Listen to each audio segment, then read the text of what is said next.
Okay, as you get to the end of the paracord necklace, you want to get to an end where you can tie the green and the orange together in a knot at the very end.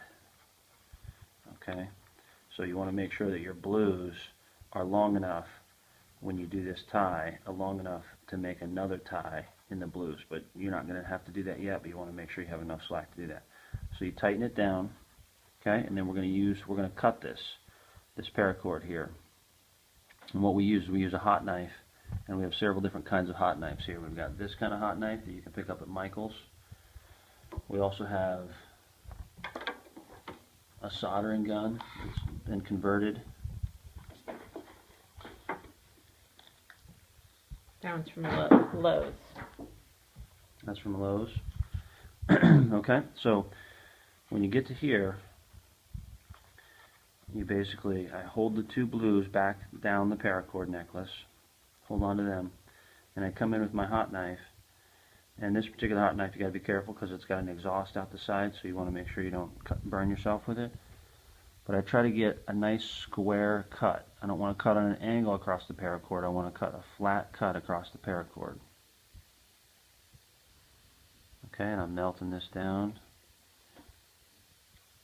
Okay, and I'm finding I've got that in the way, so I'm going to have to move that out of the way. So I'm going to melt through, and it's going to kind of pop loose once I get through. See it pop loose there? Okay, then I'm going to come over and I'm going to make a square cut on the orange. Okay, so it's going to melt through.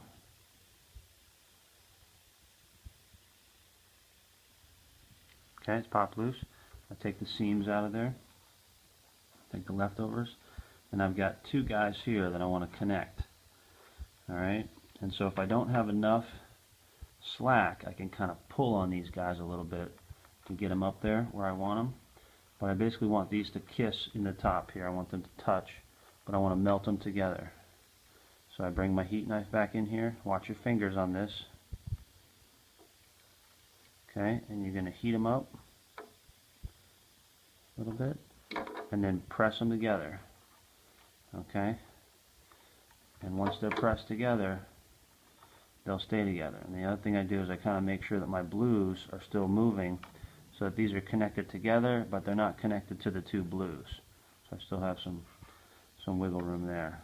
Then I come in here with the side of this thing, and I sort of melt a nice top seam over the top of that. Okay. Now I take my other end off, and I come through here like this. So I have to come through this side of the clasp, alright? Then I turn it around and I kind of pull on it to make it as tight as possible so that I have the biggest hole through the clasp as I can.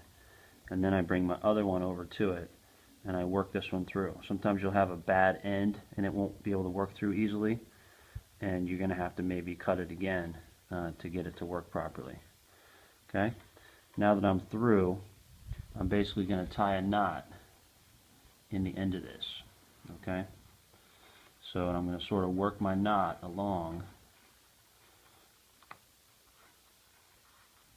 so that the knot is sort of going through the clasp, through the paracord clasp there.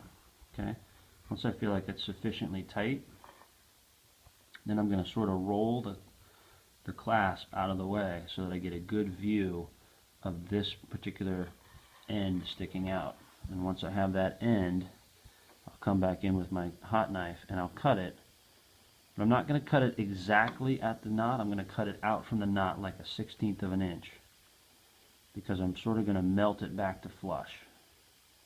So I cut through, being careful not to touch the clasp with the hot knife. The clasp will melt just like the paracord melts. So you're going to be close to the clasp, but you're not going to touch the clasp. You're going to try your best not to. Okay, so once that's out of there, it leaves sort of a flat end, but I'll still come back through with my hot knife and I'll kind of melt that in flush. Okay?